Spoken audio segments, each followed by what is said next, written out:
તમારા કુળની જો ધ્યાન રાખનારી કોઈ દેવી હોય, કુળની રખેવાળી હોય, તો તમારી કુળદેવી છે. તેથી કુળદેવને ક્યારેય ન ભૂલો.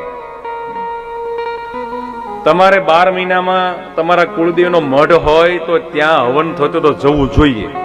અત્યારે લોકો માતાજીના હવનમાં જતા નથી. બોલો, લગ્ન હોય તો આખું ઘર તાળું મારીને જતું રહે. માતાજીનો હવન હોય તમે અમારા 500 રૂપિયા લખાવી નાખજો, લ્યો બસ. નહીં, આસો મહિનાની 8મને દિવસે અનંત કોટી બ્રહ્માંડની માલિકીની જગદંબા દરેક ગામની અંદર અવતરે છે. આ માતાજી વરદાન આપ્યું છે, મા ભવાનીએ કહ્યું છે. આસો મહિનાની 8મે તમે જે દેવીને માનતા હો એ દેવીની પૂજા કરવાની, એનો યજ્ઞ કરવાનો. કારણ કે બ્રહ્માંડીય ઉર્જા લઈને દેવી નીચે આવે છે. તે દિવસે આખો દિવસ તમે ઓફિસમાં રહેશો, પછી કાંઈક તકલીફ થશે એટલે માતાજી તરત કહીશું તો તારું કેટલું તારે. થોડુંક ભગવાન માટે કરો, થોડુંક જગદંબા માટે કરો.